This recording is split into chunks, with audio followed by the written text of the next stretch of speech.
Hello friends, જય અંબે, જય માતાજી। આજે મારી ખાવામાં એટલું ટેસ્ટી અને ચટપટું ખાવાનું છે ને ફ્રેન્ડ, તમે જોશો ને તો તમારા મોઢામાં પાણી આવી જશે। તો ચલો રેસીપી સ્ટાર્ટ કરીએ।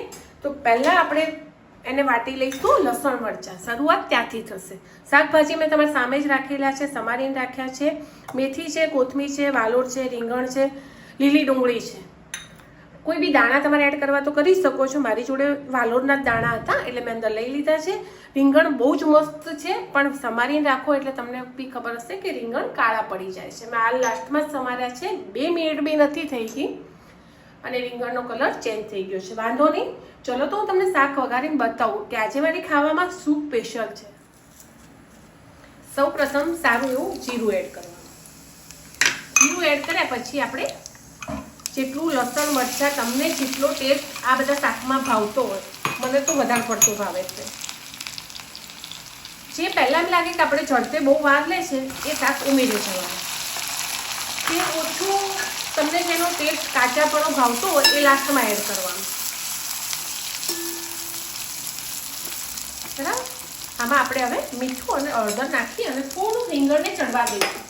ઓવરઆલ કૂક નહીં કરીએ, આપણે બધા મિક્સ શાક કરે જઈશું। તમે આ શાક કુકરમાં વઘારો ને એના કરતાં ખુલ્લું વઘારજો, તમને ખાવાની બહુ જ મજા આવશે। ખાલી ટેસ્ટ અનુસાર હાલ હું હળદર અને મીઠું જ એડ કર્યું છે, હાલ બીજું કશું એડ કરીશ નહીં। અને 2 મિનિટ રીંગણને અને મરચાં અને લસણમાં મસ્ત ચડવા દઈશ, એનો ટેસ્ટ તમને બહુ જ। અને શાક વઘારો તો બને ત્યાં સુધી કાણાવાળું છીણું ઢાંકજો, જેને વધારે પડતું વરાળ નહીં અને બહાર નીકળશે ને તો તમારું શાક તમને વધારે ખાવાની મજા આવશે। તો અમુક શાક કડવા હોય ને એવા બધા હોય ને, આપણે એ વસ્તુ પેલી ઢાંકીએ ને એટલે એનું એનો ફ્લેવર એકદમ અંદર જ છોડેલો હોય, આ બહાર નીકળશે ને તો તમને પ્રોપર શાક ખાવાની મજા આવશે। ચલો 2 મિનિટ એને 2 મિનિટ થઈ ગઈ છે। હવે એડ કરીશું અંદર ધોયેલી વાલોળ,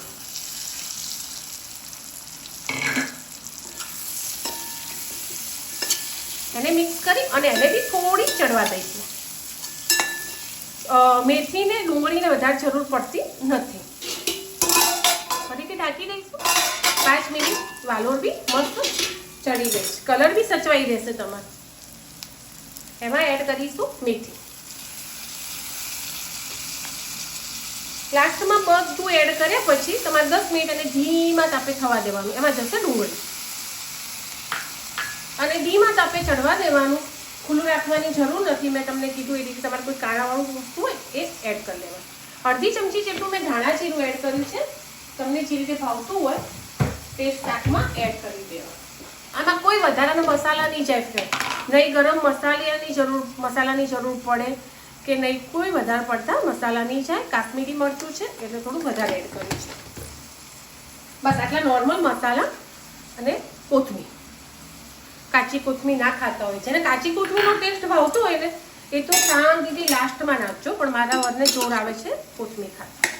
હવે આને મિક્સ કરી દેવાનું અને 10 મિનિટ એને ધીમા તાપે ઢાંકી દેવાનું। 10 થી 12 મિનિટ પછી તમે આ શાક ખોલશો ને તો તમને મોઢામાં પાણી મારશે નહીં। જે મારા જેમ ખાવાના શોખીન હશે દેશી એના માટે છે, જેને પંજાબી ચાઇનીઝ એ બધું જોઈતું એના માટે નથી। મને તો શિયાળો આવે ને ફ્રેન્ડ ખુશી થાય, મજા આવે। કોઈ પાણીની જરૂર નથી, ખાલી કોથમીર મરચાં તમે વાટ્યા હોય ને એમાં થોડું પાણી એડ કરી અને મિક્સ કરી હલાવી અને રેડી અને 10 મિનિટ ઢાંકી દેવાનું। ત્યાં સુધી આપણે કરી લઈશું બાજુમાં બાજરીનો રોટલો। બાજુમાં હું કરીશ 2 રોટલાની તૈયારી। તો ચલો લોટ બાંધી લઈએ પહેલાં। કોને કોને જાતે રોટલા કરતા આવડે છે? હું 2 જાતના કરું, ઘડીને બી કરું, ઓરસિયા ઉપર બી કરું, મજા આવે। આ લોટને મસળવાનો વધારે હોય ફ્રેન્ડ, એટલે બહુ જ મસળી લેવાનું અને એમાંથી પહેલાં આપણે કરીશું ગાય માતાનો રોટલો। ગાય માતાની નાની રોટલી થઈ ગઈ છે, જો હાથથી ગળો ને તો આ રીતે શાંતિથી ગળી લેવાનું, બહુ ફટાફટ નહીં કરવાનું। અને આખો રોટલો આપણે હથેળીમાં હોય એટલો જ કરવાનો, નાના તો પછી તમને આવડી જશે। મને બી બહુ મોટો રોટલો ફ્રેન્ડ નથી આવડતો, મારી મમ્મી બહુ મસ્ત બનાવે પણ મને નથી આવડતો। આપણે આપણા લાયક ખાવા લાયક થઈ જશે, હું તમને બતાવું। ઘડેલો જ છો હાથથી, ઓરસિયા ઉપર નથી કરતી,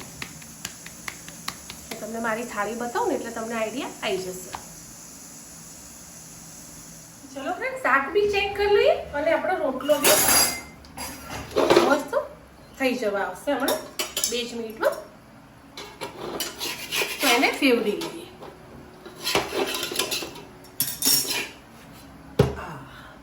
દેખાય છે? હવે શાક ચેક કરીએ.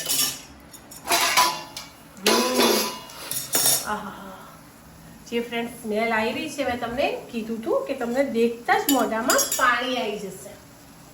જેને દેશી ખાવાનો શોખ હશે ફ્રેન્ડ, બહુ જ મસ્ત બને છે. જો છે ને, હું તમને નજીકથી બી બતાવું. ચલો, શાક છે તૈયાર. બહુ ગળવા દેવું હોય, તમને જેવું ભાવતું હોય, મને આવું જ ભાવે છે. મસ્ત બધું મિક્સ થઈ ગયું છે, કોઈ જરૂર નથી વધારે. તો એને ઢાંકી દઈશું અને એક બાજુ મૂકી દઈશું અને આપણે લઈ લઈશું આપણી તવી આ બાજુ. મસ્ત રોટલો ચેક કરીએ. રોટલાને શાંતિથી ચડવા દેજો. બાજુ ચોંટી ગયું છે, બાકી બહુ જ મસ્ત રોટલો બી થઈ રહ્યો છે. ચલો, રોટલો થાય ને એટલી કડા હું તો મારું શાક લઈ લઈશ મસ્ત, અને સૂકી ડુંગળી અને ઘી વાળો રોટલો. 2 મિનિટની વાર છે. ચલો ફ્રેન્ડ, જો દેખી લો આજે મારી ખાવામાં શું છે. મેં તમને પહેલાં જ કીધું હતું ને કે હું તમને મારી ડીશ બતાવું. આ છે આજે આજનું ખાવાનું. તમે ચોક્કસથી ટ્રાય કરજો, બનાવજો અને જોડે લઈશું છાશ.